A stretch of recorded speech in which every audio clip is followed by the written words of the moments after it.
Olá, amigos. Todos já sentiram ansiedade pelo menos uma vez na vida. Pode ter sido na infância, antes de uma prova importante na escola. Pode ter sido antes da entrevista de um emprego que você queria muito, ou dirigindo o carro próprio pela primeira vez. A ansiedade é uma sensação que faz parte da vida de todos nós. Mas existem distúrbios relacionados à sensação de ansiedade constante. Quando você percebe que não tem nada fora do normal na sua rotina, está tudo bem e mesmo assim você tem aquela sensação de que pode acontecer alguma coisa muito ruim a qualquer momento. Isso pode ser um sinal do transtorno de ansiedade.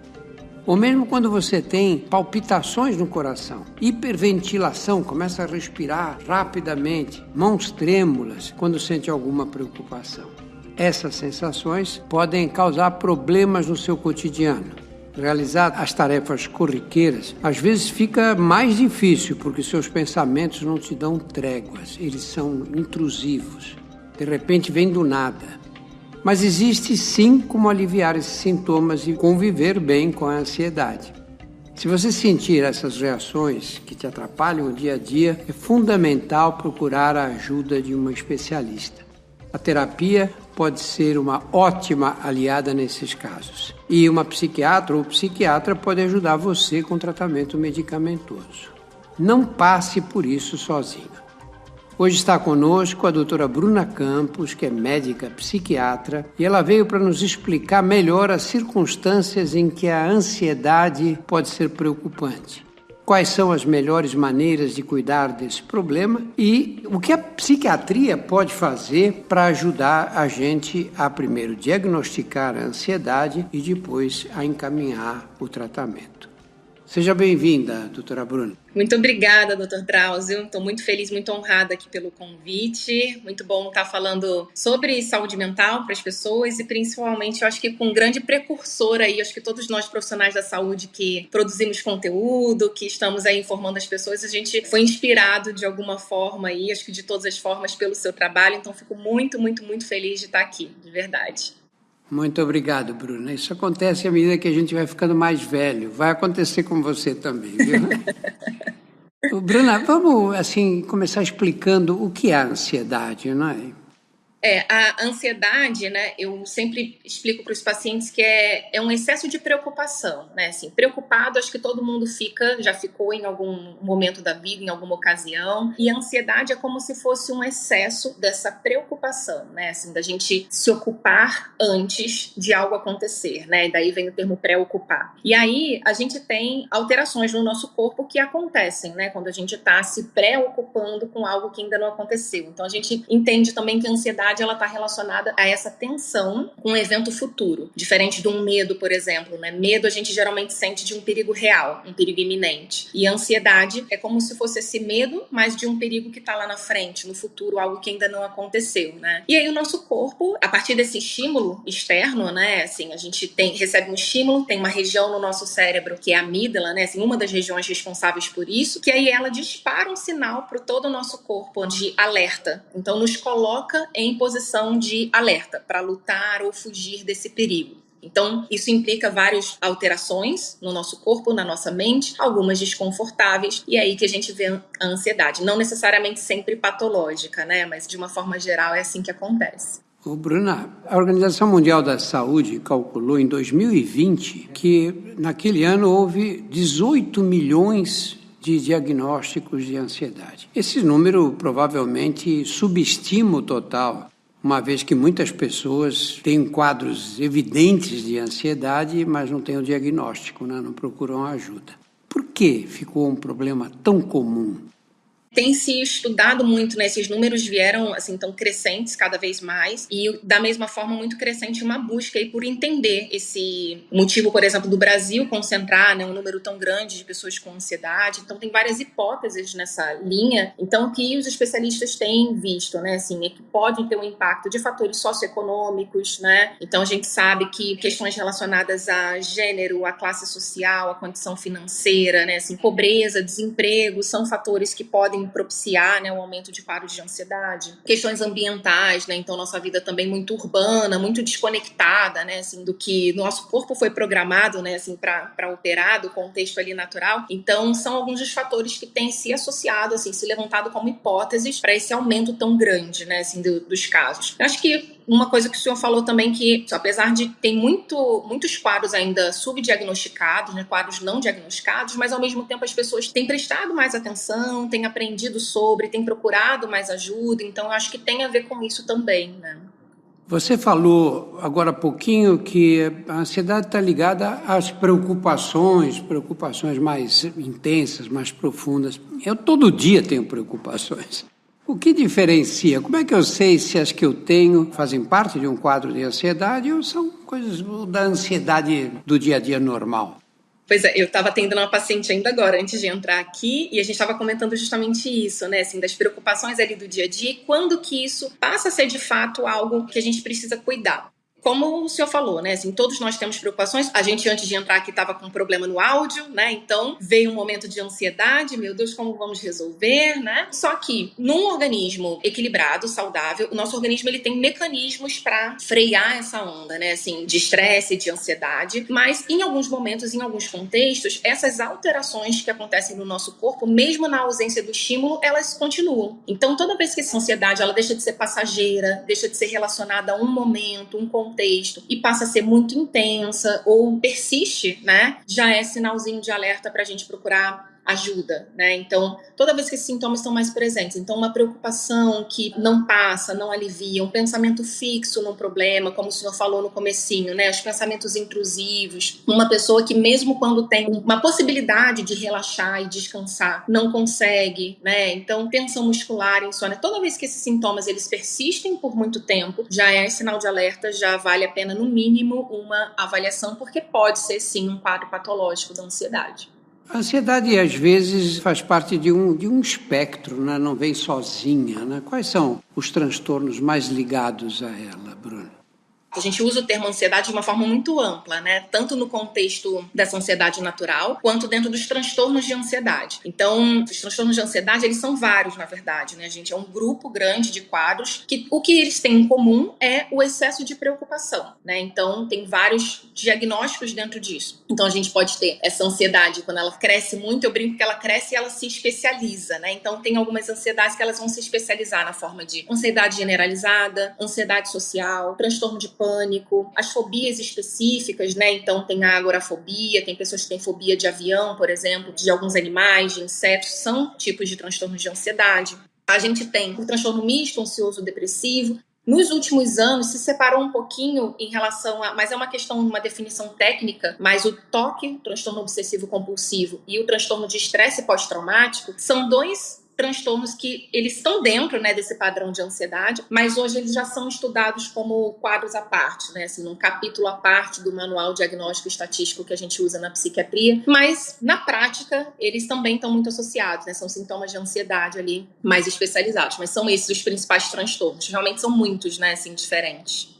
Você estava falando, eu lembrei de um caso. Eu estava uma vez num hotel no Amazonas e vinha vindo e de repente eu vejo uma moça correndo no corredor do hotel, correndo desesperada e gritando, gritando. E eu tentei acalmá-la, falei, qual é o problema? Posso ajudar? E ela gritava, gritava. No fim era um morcego que estava voando e ela teve uma reação dela. Teve uma crise de pânico. Nesses quadros de fobia, né, é muito comum, assim, as crises de pânico, elas podem acontecer desencadeadas não só pelo transtorno de pânico, né, mas crises de pânico, uma pessoa que tem uma fobia de altura, uma fobia de avião, por exemplo, no dia a dia dela, ela não vai ter necessariamente sintoma, mas exposta a esse estímulo pode deflagrar, assim, é bem desesperador, né, só quem já passou por isso sabe, né, então essa moça aí provavelmente tinha alguma fobia específica aí de animais ou de morcego.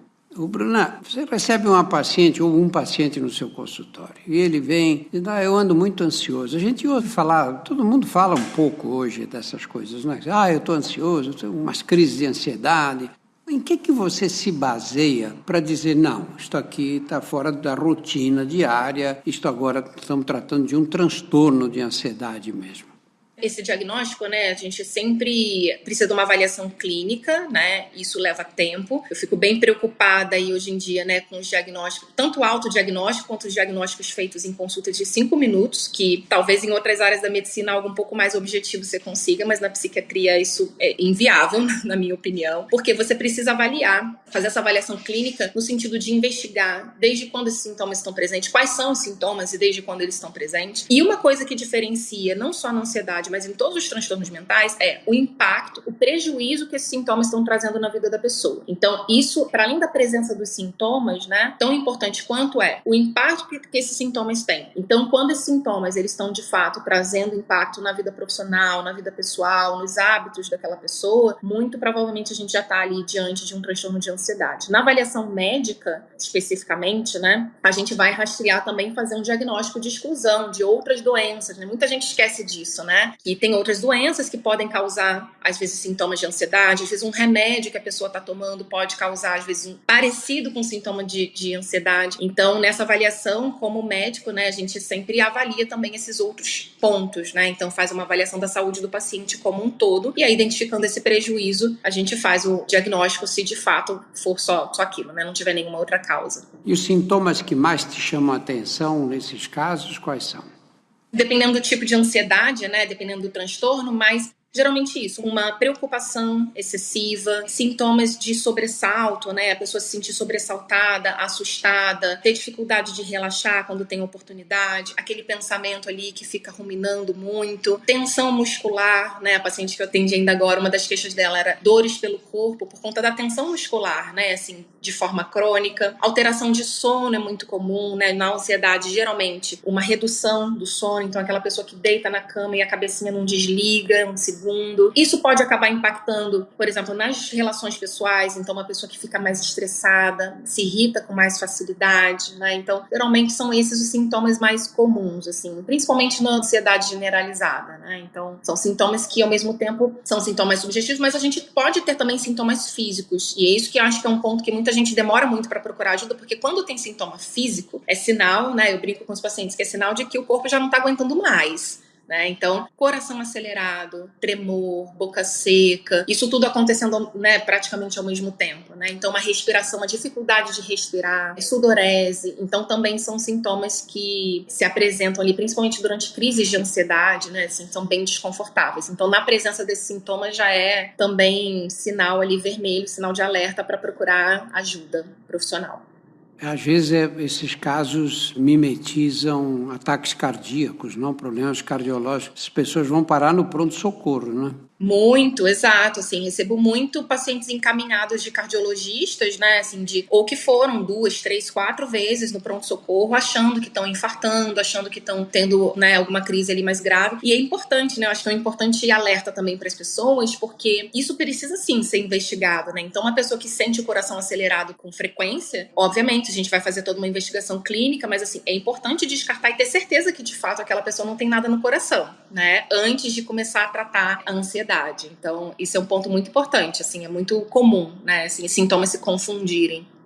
Eu, como ignorante, não sou dessa área, eu entendo a ansiedade assim como um guarda-chuvas que acolhe vários tipos de transtornos. E a síndrome do pânico é o mais frequente?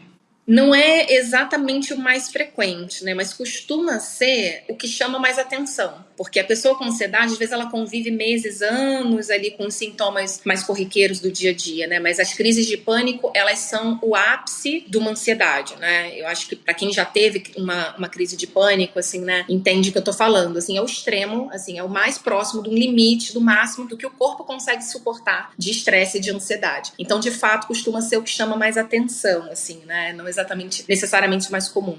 Mas, de fato, é o que muitas vezes faz as pessoas procurarem ajuda.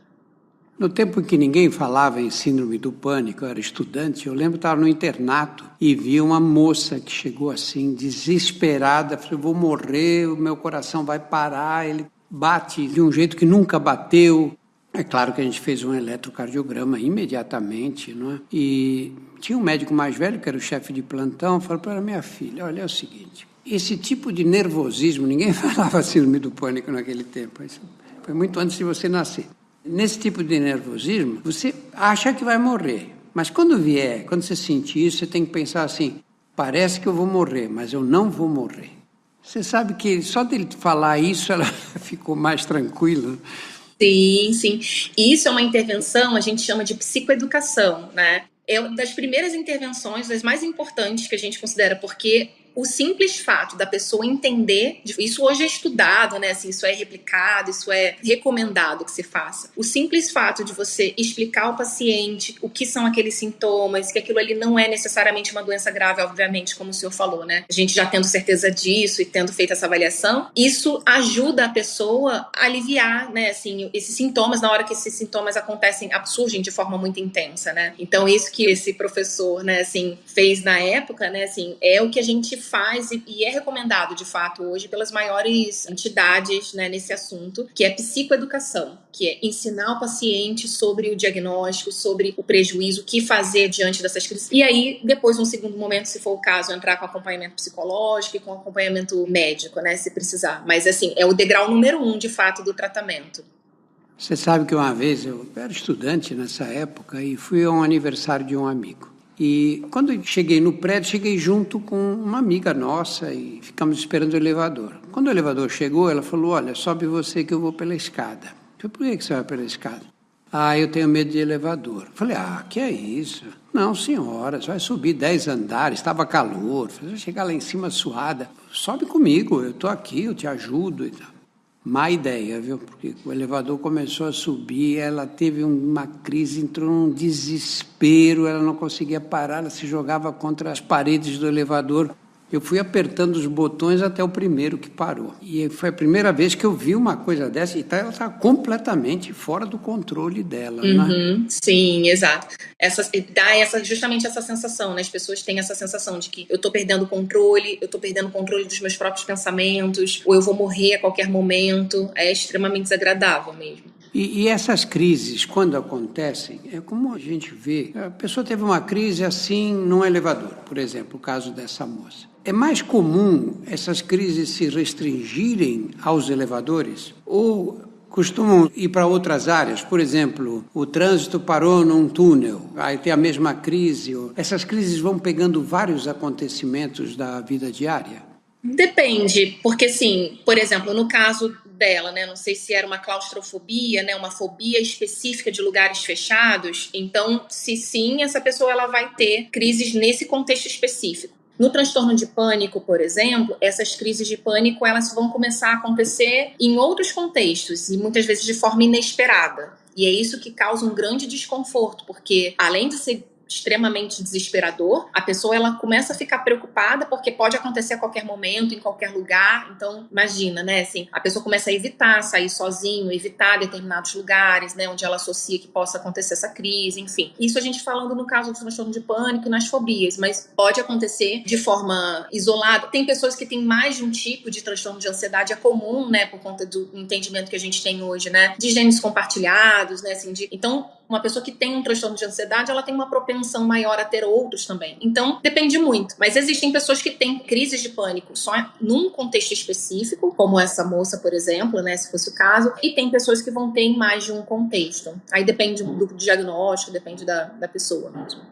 Isso pode ser paralisante? Aquela pessoa tem tantos episódios desses que não quer mais sair de casa. Sim, sem dúvida. E aí é justamente o contexto no transtorno de pânico, né? Quando essas crises de pânico elas acontecem de forma repetida, persistente, a pessoa ela começa a gerar justamente isso. A vida dela, as escolhas que ela faz, passam a ser baseadas em não ter um novo episódio. Então, eu já vi pessoas, né, no consultório, pessoas que mudaram de trabalho, pediram demissão porque não conseguiam sair de casa, né, e que na época não estavam recebendo ajuda, então não sabiam nem que poderiam ficar afastadas, por exemplo, por um tempo para se cuidar e abriram mão de emprego. Pessoas que precisam ficar com alguém em casa, não ficam sozinhas. Então, uma das coisas que caracteriza, né, assim, o transtorno de pânico é justamente isso, essa preocupação com a possibilidade de um novo episódio. E a pessoa faz de um tudo para não ter. Então, ela evita, ela recebe um convite, ela recusa oportunidades, perde oportunidades, deixa de fazer coisas que antes ela gostava, que são importantes para a vida dela, para evitar ter um novo episódio. E em que a psiquiatria pode ajudar uma pessoa que se encontra nesse estado de ansiedade que impede a vida normal, né?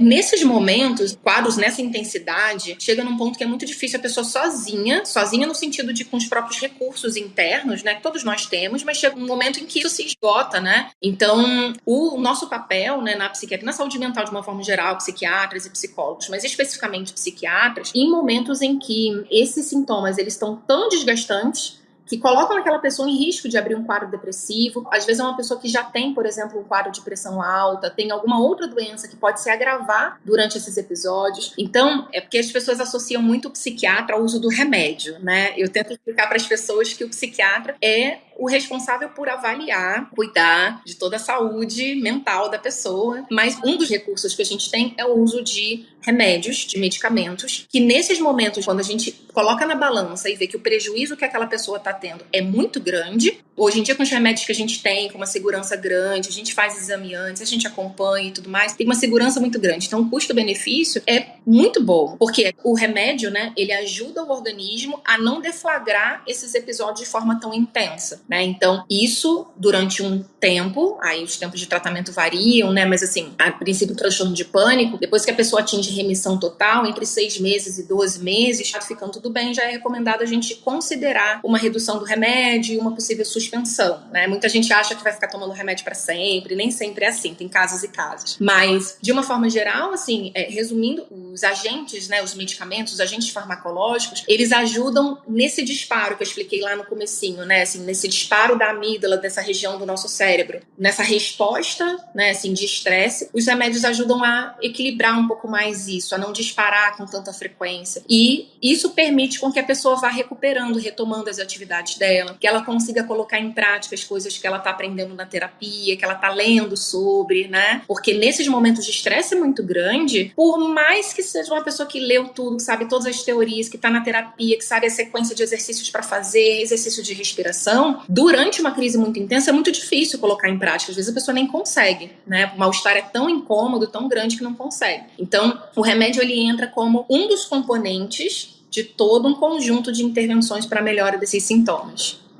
Olha, eu já vi várias vezes em aviões pessoas que entram no avião e tomam um comprimidinho.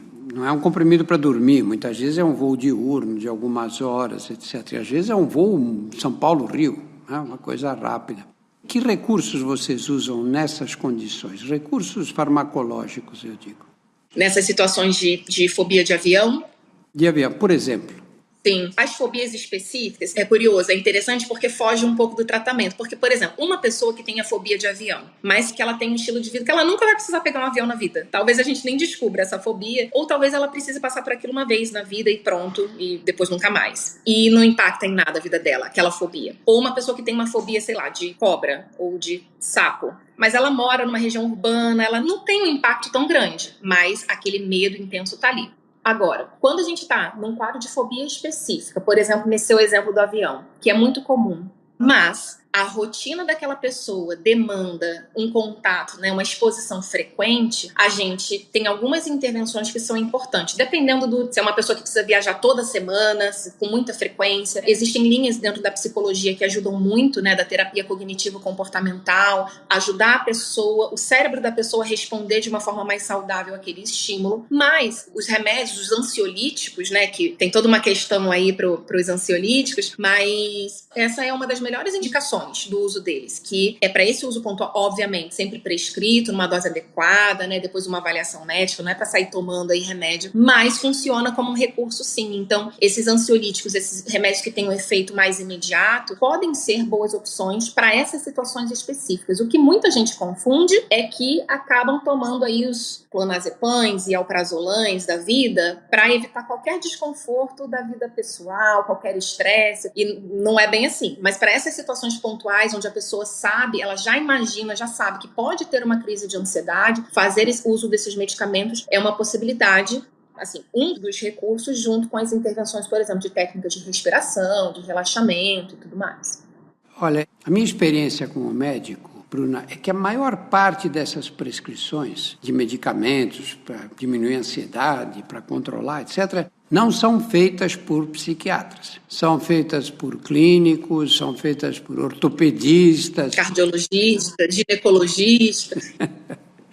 A menina torce o pé, vai ao ortopedista, diz que está muito ansiosa, ele prescreve um medicamento. Isso atrapalha muito, né? Com certeza.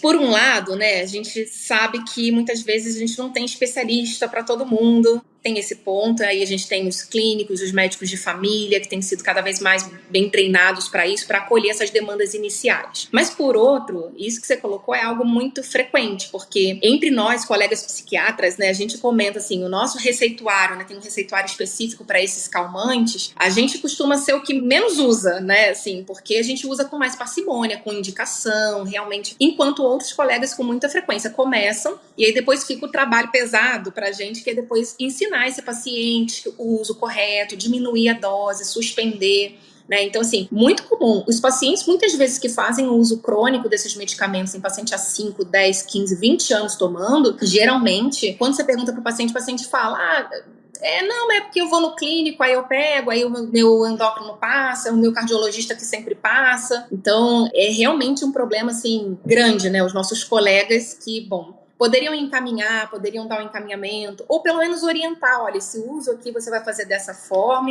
enquanto você não passar pelo psiquiatra, enfim. Mas na prática, realmente é um problema, realmente muito frequente.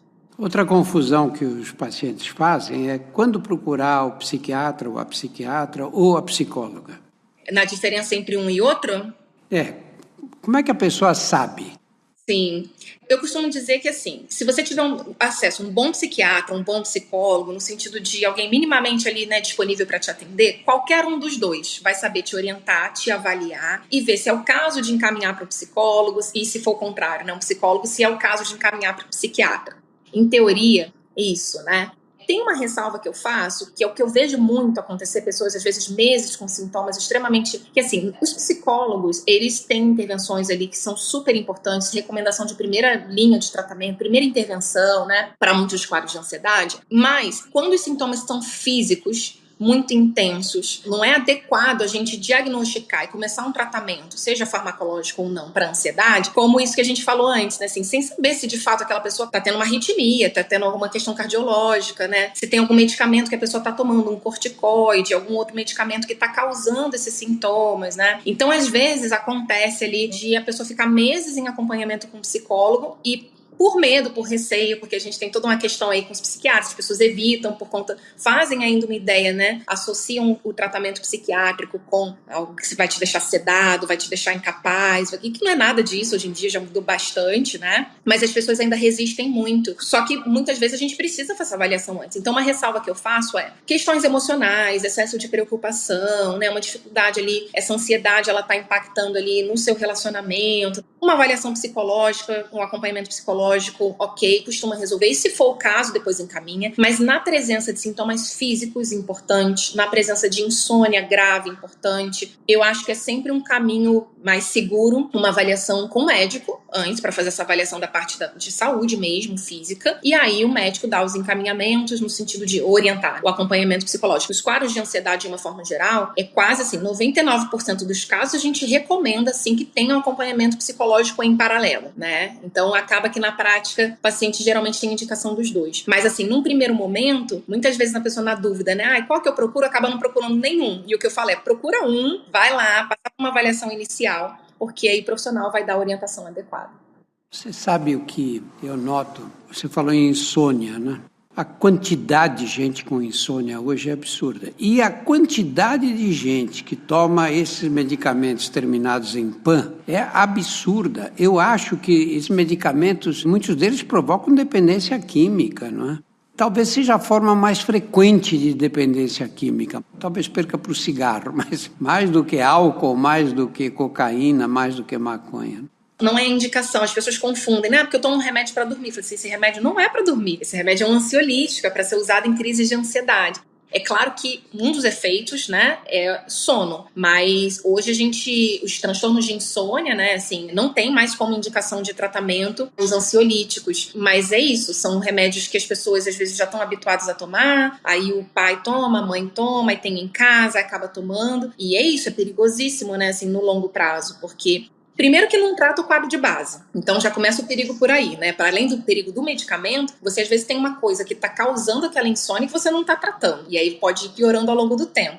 E segundo, esse impacto, de fato, do remédio em si, do potencial de causar dependência. Mais que isso, sabe, Drauzio? Esses remédios, eles causam alteração de memória, eles causam dificuldade de concentração. E aí as pessoas, muitas vezes, vão buscar remédio para melhorar a concentração por conta do calmante que está tomando sem indicação nenhuma, né? Aumenta risco de acidentes de carro, né? Então, assim, eu já vi pessoas caindo, já vi pessoas se acidentando, porque estavam com os reflexos diminuídos, que é um efeito muito parecido ali, né, nos receptores de GABA, né? Assim, é um efeito muito semelhante ao efeito que a gente tem quando a gente consome álcool, né? Então, da mesma forma que na lei seca tem a questão da lei seca, né? Assim, que hoje em dia as pessoas entenderam assim, que é uma restrição ao uso de álcool porque diminui reflexo e aumenta acidente, o tanto de gente aí que não bebe e passa na lei seca, mas que tá em uso de ansiolítico, é enorme, né? O número dessas pessoas, e que aumenta o risco de acidentes, né? Então a gente não recomenda também o uso de... Então tem várias implicações aí nisso, e é algo de fato muito comum. As pessoas tomam achando que é tratamento para insônia, e não é. E depois tem um aspecto que sempre me preocupou, sabe? Você conhece os estudos feitos com essas medicações muito melhor do que eu. Mas, em geral, são estudos de observação dos participantes por um período limitado, né? A indústria não vai fazer um teste de um medicamento e vai acompanhar durante 25 anos, né? Que fica inviável economicamente. Então, nós não sabemos o efeito desse uso tão prolongado. Não sabemos o que vai acontecer com a memória desses pacientes, não sabemos se eles vão ter mais Alzheimer do que os outros, não é verdade? Existe uma possibilidade de dar problemas sérios no futuro, né? Sim, inclusive há alguns anos saiu um grande estudo que levantou essa possibilidade de uma associação entre pessoas que faziam uso desses medicamentos, terminados em PAN, os ansiolíticos, por muito tempo, e um aumento de risco de quadros de demência, de fato. Então se levantou essa hipótese, que foi muito falado, né? Então hoje em dia tem muito paciente que chega perguntando: mas esse remédio eu vi que atrapalha a memória, que aumenta a chance de demência.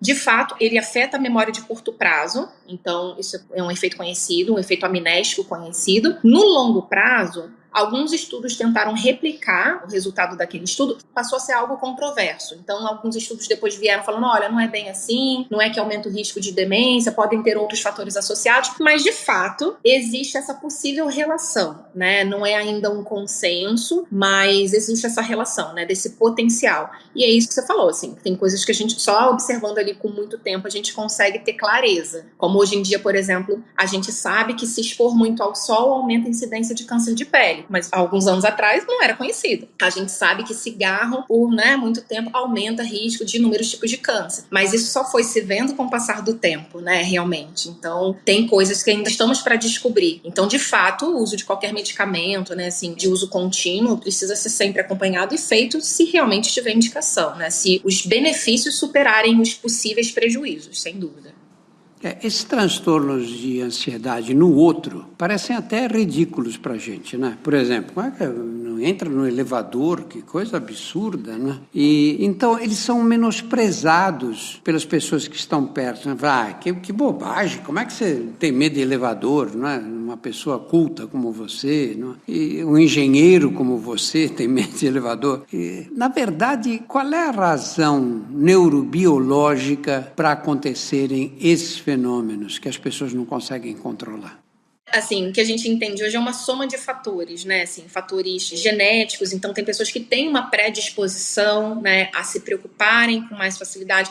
Gatilhos, né, vamos chamar assim, situações do dia a dia que são corriqueiras para a maioria das pessoas, mas que para aquela pessoa ali especificamente vai causar mais ansiedade. Mas a gente tem também muito de um contexto pessoal, né, assim, de histórico pessoal. Então, questões da infância, situações de trauma que aquela pessoa já vivenciou, a forma com que aquela pessoa aprendeu a lidar com algumas situações. Então, tem, por exemplo, na ansiedade social, né, que é um tipo que se chamava antigamente de fobia social, mas tem estudos mostrando, né, assim, que tem um componente genético muito importante, mas também tem a forma com que aquela criança, por exemplo, se uma criança ela cresce num lar em que os pais têm ansiedade social, ela aprende também de alguma forma que a presença do outro não é agradável, né? Assim, ela tende a ser uma criança que se isola mais, porque ela vai aprendendo também como lidar, né? Então a gente aprende muito na nossa infância, não só com os nossos pais, né, com as figuras centrais ali que apresentam o mundo para nós, a gente aprende também como lidar com as possíveis ameaças e o que é ameaça e o que não é, né? Então tem essas questões e tem às vezes fatores de junto essa predisposição, né, que a pessoa já tem. Às vezes a pessoa não teve nada ao longo da vida, nenhum evento estressor, mas que em algum momento na vida adulta passa por um evento mais traumático, passa por uma situação e acaba desencadeando ali esse excesso de preocupação naquele momento. Então podem se somar aí vários fatores. Então às vezes é no momento que a pessoa já tá com privação de sono por algum motivo, já tá com estresse no trabalho por algum motivo, tá se entupindo de café, que cafeína é outra coisa também que eu pego no pé de todo mundo, que é um estimulante, né? Café é uma delícia, eu amo café, tomo meu cafezinho todo dia, mas é um estimulante, a gente precisa usar com parcimônia. Então em excesso também pode causar, né, assim, sintomas muito semelhantes e aí agravar esses quadros para alguém que já tem uma predisposição. Então não tem um mecanismo único, né, mas é uma soma aí de fatores que para cada um vai ser diferente, ali, dependendo do contexto.